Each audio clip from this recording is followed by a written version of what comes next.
سردی کا موسم آتا ہے، اسلام آپ کو ہر نماز کے لیے وضو کرنے کا حکم دیتا ہے. نماز کے لیے باوضو ہونا ضروری ہے. اگر آپ کے اوپر غسل واجب ہے، اگر آپ ناپاک ہو گئے، جنوبی ہو گئے، شریعت کہتی ہے کہ آپ کو غسل کرنا پڑے گا تبھی آپ نماز پڑھ سکتے ہیں. سخت سردی کا موسم ہے، پانی گرم کرنے کا کوئی راستہ نہیں ہے، ٹھنڈے پانی سے غسل کریں گے بیمار پڑ جائیں گے. کیا شریعت میں ایسی سچویشن کے لیے، ایسے حالات کے لیے کیا کوئی حکم ہے کہ نہیں ہے؟ قرآن اٹھائیے، اللہ نے ایسی سچویشن کے لیے تیمم کا حکم رکھا ہے. وَإِن كُنتُم مَرْضَىٰ أَوْ عَلَىٰ سَفَرٍ، اگر تم بیمار ہو یا سفر کی حالت میں ہو، فَلَمْ تَجِدُوا مَاءً، اور تمہیں پانی نہ ملے، فَتَيَمَّمُوا صَعِيدًا طَيِّبًا، تو تم پاک مٹی سے تیمم کر لو. تیمم کو حکم دیا گیا. سفر میں آپ ہیں، 4 رکعت والی نماز کو 2 رکعت پڑھ لیجیے، ظہر کو عصر کے ساتھ ملا کر بھی پڑھ لیجیے. موزہ پہنے ہوئے ہیں، 3 دن تک 3 رات تک آپ اس موزے کو پہنے آپ وضو کیجئے، پیر کو دھوئیے، موزے کے اوپر مسح کر لیجیے.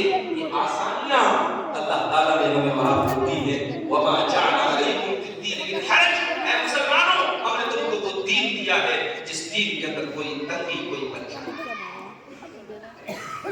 ملت ابیکم ابراہیم، اور تمہیں کوئی نیا دین نہیں دیا گیا، یہ وہی دین ہے جو تمہارے باپ ابراہیم کا دین تھا.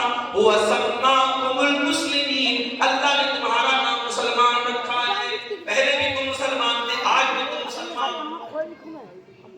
میری 10 سال کی بچی ہے، ایک دن کہنے لگی کہ ابو یہ بتائیے سب سے پرانا مذہب کون سا ہے؟ میں نے کہا اسلام. اس نے کہا گوگل سے میں نے پوچھا تو ہندوازم کون سا؟ تو میں نے کہا کہ بیٹا گوگل میں آپ جو فیڈ کریں گے گوگل نہیں بتائے. یہ گوگل کا مسئلہ نہیں، پوری دنیا کے لیے مسئلہ ہے کہ لوگ کیا سمجھتے ہیں اسلام 1400 سال پرانا مذہب. معاف کیجئے گا یہ غلط فہمی اپنے دل سے نکالیں. اسلام 1400 سال پرانا مذہب نہیں ہے. اسلام اس دنیا کا پہلا مذہب ہے، اس دنیا کا پہلا دین ہے. اس دھرتی پر سب سے پہلا انسان جس کو اللہ نے پیدا کیا حضرت آدم علیہ السلام، وہ بھی مسلمان تھے. اس دنیا میں اللہ کے پہلے رسول حضرت نوح علیہ السلام دنیا میں آئے، وہ بھی اسلام لے کر کے آئے. شرع لکم من الدین ما وصی بہ نوحا، جتنے نبی دنیا میں آئے سب اسلام لے کر کے آئے. ہاں ان کی شریعتوں کے احکام میں کچھ فرق تھے لیکن بیسک چیزیں سب یہاں کامن تھی. سب دین اسلام کو لے کر کے آئے اور اس اسلام کا آخری ورژن جو قیامت تک اب اس میں کوئی اپڈیٹ نہیں ہوگا، جو لاسٹ اینڈ فائنل ورژن ہے وہ جناب محمد رسول اللہ صلی اللہ علیہ وسلم لے کر کے آئے. تو میرے پیارے ساتھیوں، اسلام 1400 سال پرانا مذہب نہیں ہے، اسلام اس دنیا کا سب سے پہلا مذہب ہے. ہم اور آپ مسلمان ہیں، اسی اسلام کے ماننے والے ہم اور آپ ہیں.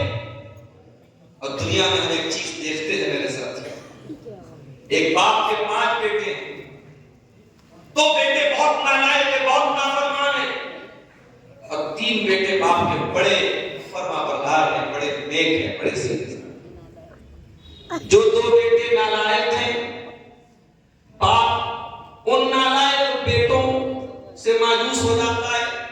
لیکن جو باپ کے لائق بیٹے ہوتے ہیں، جب ان کی طرف سے کوئی غلط کام ہوتا ہے، جب وہ باپ کا دل دکھاتے ہیں تو باپ زیادہ تکلیف محسوس کرتا ہے. یہ کامن سینس کی بات ہے. میرے پیارے ساتھیوں، آج اس دھرتی پر ہم اور آپ جو اپنے آپ کو مسلمان کہتے ہیں، ہم اللہ تعالیٰ کی اس امت سے، اللہ تعالیٰ کی بھیجی ہوئی اس امت سے ہمارا تعلق ہے. اس امت کو اللہ نے خیر دیا. جب ہم کوئی غلط کام کرتے ہیں تو اللہ تبارک و تعالیٰ زیادہ کرتا ہے. اور آج ہمارے حالات دیکھ کر کے یہ محسوس ہو رہا ہے کہ اللہ ہم سے بہت ناراض ہے، اللہ ہم سے بہت ناراض ہے اور اللہ ہم پر بہت غضبناک ہے.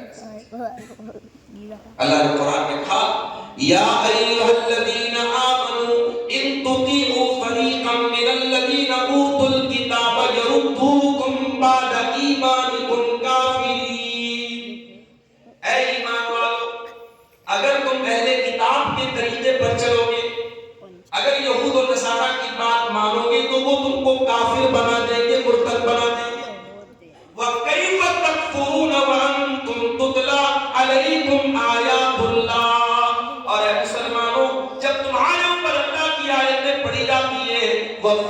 ورسولہ، اور اللہ کا رسول تمہارے بیچ میں موجود ہے، تو تم کیسے کافر ہو سکتے ہو؟ تم کیسے کفر کر سکتے ہو؟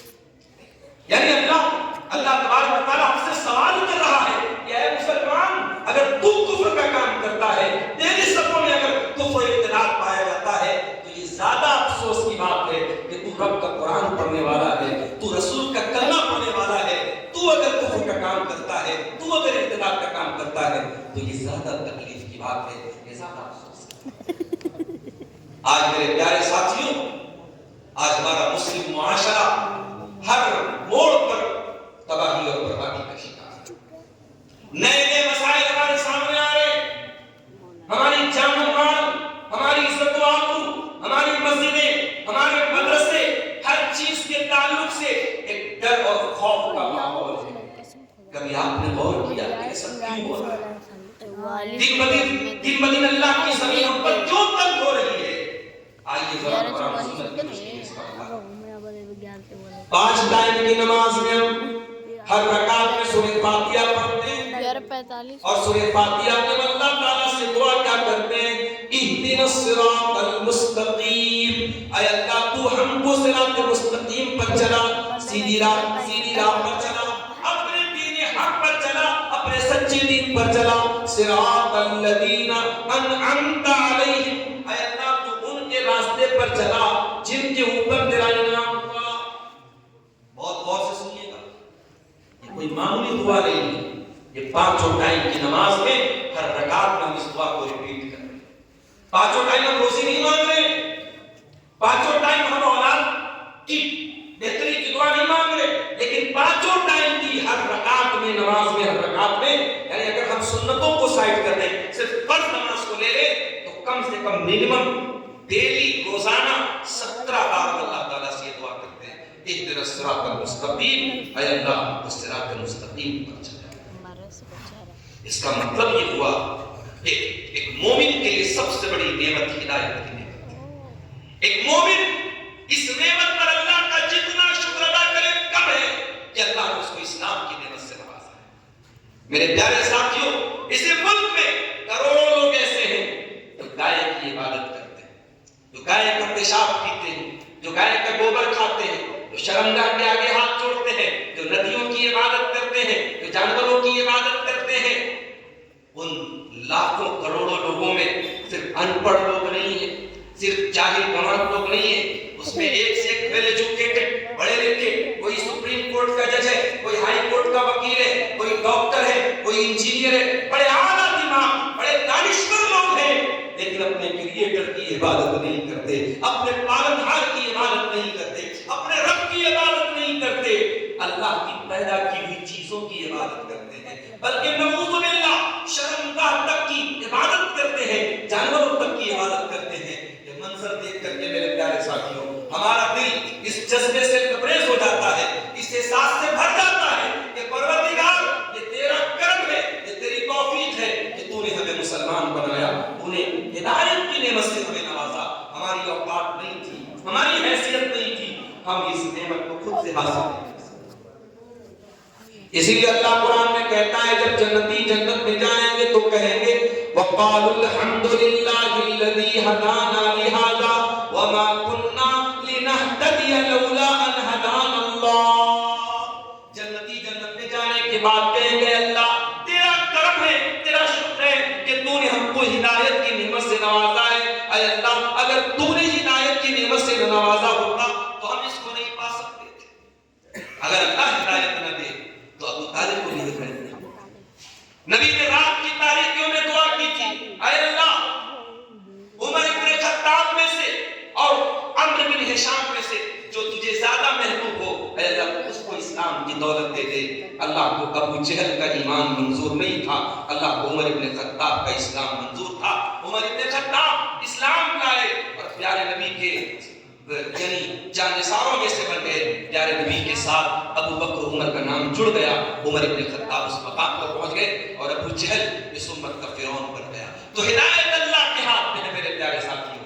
اس لیے 5 ٹائم کی نماز میں اس نعمت پر ہم اللہ تعالیٰ سے استقامت مانگتے ہیں، ہم بار بار یہ دعا کرتے ہیں اہدنا الصراط المستقیم، اے اللہ جس صراط مستقیم پر تو نے ہم کو چلنے کی توفیق دی ہے، اے اللہ اسی پر تو ہم کو قائم رکھ۔ ہدایت حاصل ہونے کے بعد ہدایت پر قائم رہنا یہ بڑی بات ہے۔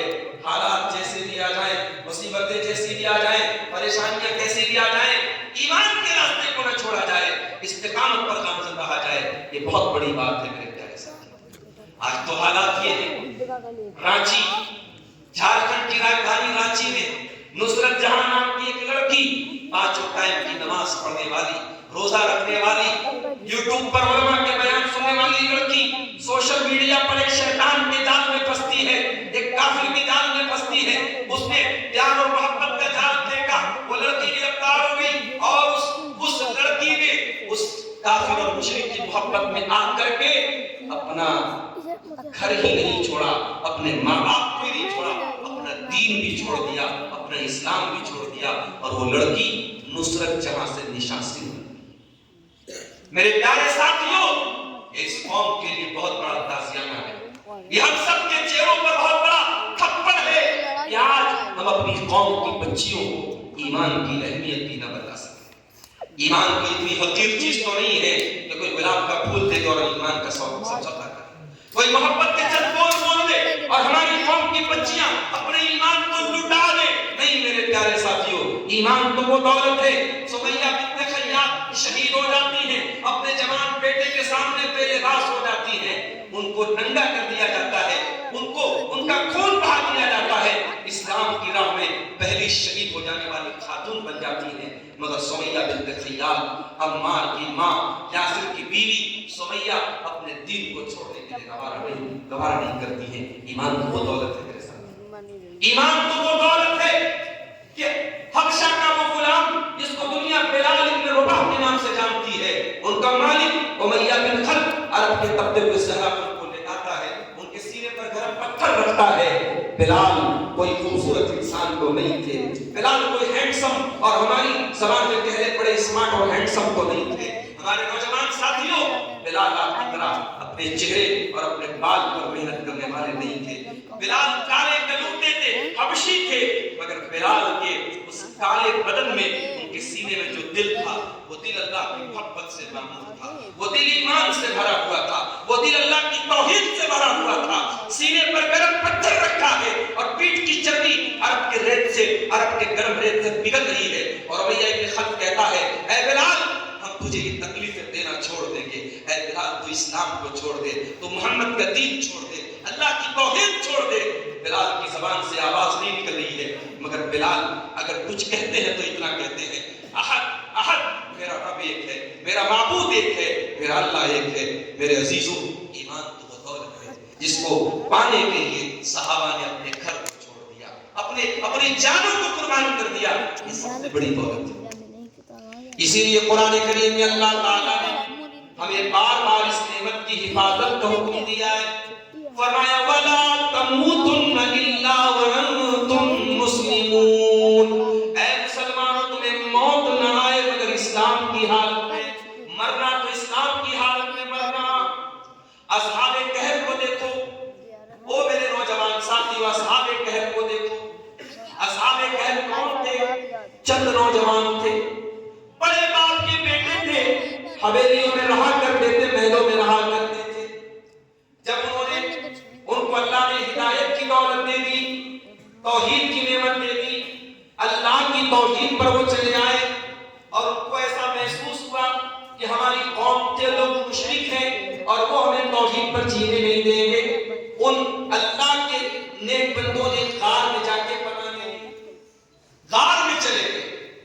آپ نے یہ تو سنا ہوگا کہ مبارک پور کا کوئی جا کر کے دبئی میں کام کرنے لگا، کوئی سعودی میں جا کے کام کرنے لگا، کوئی یوپی اور بنارس کا کوئی انسان دلی اور ممبئی جا کے رہنے لگا، مگر آپ نے کبھی یہ نہیں سنا ہوگا کوئی اپنے ایمان کو بچانے کے لیے، اپنے رب کی توحید پر قائم رہنے کے لیے، اپنے باپ کا محل چھوڑ کر، اپنی ماں کی حویلی چھوڑ کر، اپنا عیش و آرام چھوڑ کر کسی پہاڑ کی گفا میں چلا جائے۔ اصحاب کہف نے وہ کام کیا، پہاڑ کی غار میں جا کے انہوں نے پناہ لی، اور آپس میں جب بات کرنے لگے تو کیا کہنے لگے؟ کہنے لگے إِن يَظْهَرُوا عَلَيْكُمْ يَرْجُمُوكُمْ أَوْ يُعِيدُوكُمْ فِي مِلَّتِهِمْ وَلَن غلبا. اے میرے ساتھیوں، اگر ہماری قوم کے لوگ ہم پر غالب آ گئے، ہم کو پکڑ لیا، تو ہمارے سامنے دو راستہ ہوگا. یا تو ہمیں جان سے مار دیں گے، پتھروں سے مار مار کے ختم کر دیں گے، یا پھر ہمیں اپنے دین میں داخل کر لیں گے، مرتد بنا دیں گے، کافر بنا دیں گے. اور اگر انہوں نے ہم کو کافر بنا دیا تو ہم کبھی کامیاب نہیں ہو پائیں گے. اصحاب کہف نے اپنے ایمان کو بچا لیا اور غار میں جا کر کے سو گئے. ایمان اتنی بڑی دولت ہے میرے پیارے ساتھیوں، اسی لیے اللہ قرآن میں ہم کو دعا سکھاتا ہے، ربنا لا تزغ قلوبنا بعد إذ هديتنا وهب لنا من لدنك رحمة.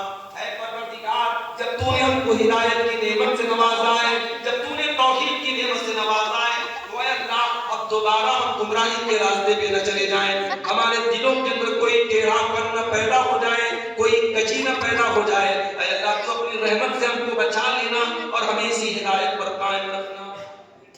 یہی وہ دعا ہے جو ہم 17 بار ہر فرض نماز میں، ہر رکعت میں ہم کہتے ہیں اهدنا الصراط المستقیم.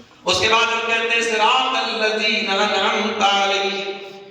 اے اللہ، جس راستے پہ چلنے کی ہم تجھ سے دعا کر رہے ہیں، یہ راستہ کوئی نیا راستہ تو نہیں ہے، یہ راستہ کوئی انجان راستہ تو نہیں ہے. اے اللہ، اسی راستے پر تیرے وہ بندے چلتے رہے ہیں جن بندوں پر تیرا انعام ہوا ہے.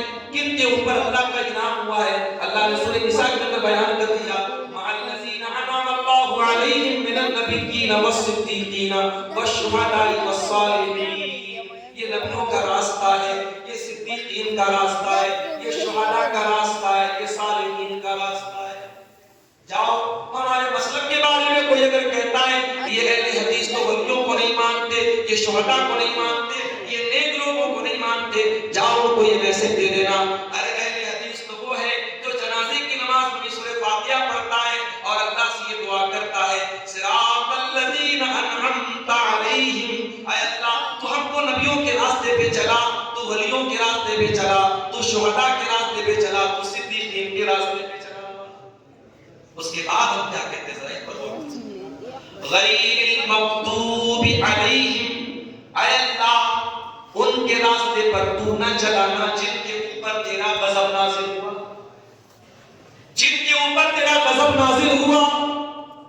اب ذرا قرآن اٹھا کر کے غور کرو کہ کن کے اوپر اللہ کا غضب نازل ہوا. قرآن آپ کو جواب دے گا کہ یہودیوں کے اوپر اللہ کا غضب نازل ہوا. وہی یہودی جن یہودیوں کے بارے میں قرآن کے پہلے پارے میں اللہ کہتا ہے، یا بنی اسرائیل اذکروا نعمتی التي انعمت علیکم وانی فضلتکم علی العالمین. اے بنی اسرائیل، اے یہودیوں، ہم نے تم کو بہت ساری نعمتوں سے نوازا، ہم نے بہت ساری امتوں پر تم کو فضیلت دی. کسی اور قوم کے لیے ریڈی میڈ کھانا نہیں اترا آسمان سے، اس قوم کے لیے ریڈی میڈ کھانا اترا. کسی اور قوم کے لیے اتنی نعمتیں نہیں اتری ہیں جتنی اس قوم کے اتری. کسی اور قوم کی کو اللہ نے عذاب دینے کے بعد، مارنے کے بعد، موت دینے کے بعد دوبارہ زندہ نہیں کیا سوائے اس قوم. بڑی نعمتوں سے اللہ نے نوازا بنی اسرائیل کو. مگر بنی اسرائیل نے کون سا ایسا گناہ کیا کہ اللہ تعالیٰ کہتا ہے ضربت علیہم الذلۃ والمسکنۃ وباءوا بغضب من اللہ. یہودیوں کے اوپر اللہ تعالیٰ نے ذلت کو طاری کر دیا. اب قیامت تک وہ ذلیل رہیں گے، قیامت تک وہ ذلیل رہیں گے. ہم ہر دور میں وہ ذلیل رہیں گے. ٹھیک ہے، آج ان کے پاس طاقت آ گئی، دنیا کی سپر پاورز ان کا سپورٹ کرنے لگی. ورنہ ایک زمانہ تھا کہ ہٹلر نے کتوں کی طرح ان کو مارا تھا. اپنی جان بچانے کے لیے وہ در در کی ٹھوکریں کھا رہے تھے. تاریخ بتاتی ہے بڑی بری طریقے سے ہر دور میں وہ ذلیل تھے. ٹھیک ہے، آج ان کا غلبہ ہے اور بہت ساری طاقتوں کا سپورٹ ان کو حاصل ہے. مگر قرآن کی جو دستور بتا رہا ہے یہ یونیورسل لا ہے. قرآن کا یہ اصول قیامت تک چلے گا کہ یہودیوں کے اوپر ذلت چھائی رہے گی. ذلیل تو وہ رہیں گے، چاہے ہمیں نظر آئے یا نہ آئے، مگر وہ ذلیل رہیں گے. وَبَاءُوا بِغَضَبٍ مِّنَ اللَّهِ، اور اللہ کے غضب کے حقدار رہیں گے. ارے اس سے بڑھ کے غضب کیا ہوگا کہ مسلمان ہر رکعت میں یہ دعا کر رہا ہے، غیر المغضوب علیہم. اے اللہ، ہمیں یہودیوں کے راستے پہ نہ چلانا، ہمیں اس قوم کے راستے پہ نہ چلانا جن کے اوپر تیرا غضب نازل. کبھی آپ نے غور کیا کہ یہودیوں کے اوپر اللہ کا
المغضوب علیہم، اے اللہ تو یہودیوں کے راستے پہ ہم کو نہ چلانا اور طریقہ کو بھی یہودیوں کا بنا کے رکھا ہے۔ علامہ اقبال کہتے ہیں وَزَامِتُمْ وَنَصَارَىٰ تو تمدن میں غرور، یہ مسلمان ہیں جنہیں دیکھ کے شرمائے یہود۔ آج یہود و نصارہ کی وہ ساری برائیاں آج ہمارے اندر موجود ہیں۔ آج دین کی بہت ساری جانکاری ہونے کے باوجود اور علم ہونے کے باوجود ہمارا عمل نہیں ہے۔ علم ہے لیکن عمل نہیں۔ اور اے اللہ ہمیں ان کے راستے پر ہی مت چلانا جو گمراہ ہو گئے۔ کون گمراہ ہو گئے؟ جن کے یہاں عمل تھا مگر علم کے بغیر تھا، دلیل کے بغیر تھا۔ شعبان کا مہینہ آیا، 15 شعبان کی تاریخ آئی، ایک بڑی تعداد نے اس رات میں عبادت کی، رات رات پر عبادت کی گئی، دن میں روزہ رکھا گیا، قبرستان کو چراغاں کیا گیا، اپنے اپنے مردوں کی قبروں پر جا کر کے فاتحہ پڑھا گیا۔ پوچھو میرے بھائیوں، یہ عمل آپ جو کر رہے ہو، اس عمل کی دلیل کیا ہے؟ اس عمل کو کس نے کیا؟ کوئی ایک بھی صحیح روایت موجود نہیں ہے۔ اگر اتنی برکت والی رات ہے، اگر جہنم سے نجات والی رات ہے، تو جس طریقے سے رمضان کے آخری اشرے کی تاک راتوں کے بارے میں صحیح حدیثیں موجود ہیں، شب برات کے بارے میں حدیثیں کیوں موجود نہیں ہیں؟ اس کا مطلب یہ ہوا کہ یہ عمل صحیح نہیں ہے، اس کے اوپر دلیل نہیں ہے۔ عمل تو ہو رہا ہے مگر دلیل نہیں ہے۔ اور یاد رکھو میرے پیارے ساتھیوں، جو عمل بغیر دلیل کے کیا جائے، بغیر علم کے کیا جائے، وہ عمل اللہ تعالیٰ کے برباد ہو جائے گا۔ اللہ قرآن میں فرماتا ہے وجوہ یومئذ خاشعہ عاملۃ ناصبہ تصلیٰ نارا حامیہ، قیامت کے دن کچھ ایسے بھی لوگ آئیں گے جن کے چہرے ڈرے ہوئے ہوں گے، جن کے چہروں پر خوف ہوگا، عاملۃ ناصبہ، وہ بہت عمل کر کے آئے ہوں گے اور عمل کر کے تھک گئے ہوں گے، تصلیٰ نارا حامیہ، اور وہ بھڑکتی ہوئی جہنم کی آگ میں ڈالے جائیں گے۔ پتہ یہ چلا کہ عمل کر کے بھی لوگ جہنم میں جائیں گے اگر وہ عمل قرآن و سنت کے خلاف ہو۔ میرے پیارے ساتھیوں، ہمارا یہی تو مطالبہ ہے، ہمارا یہی تو کہنا ہے کہ جو بھی عمل کرو قرآن و سنت کے مطابق کرو، بدعات نہ کرو، دین کے اندر نیا کام نہ نکالو۔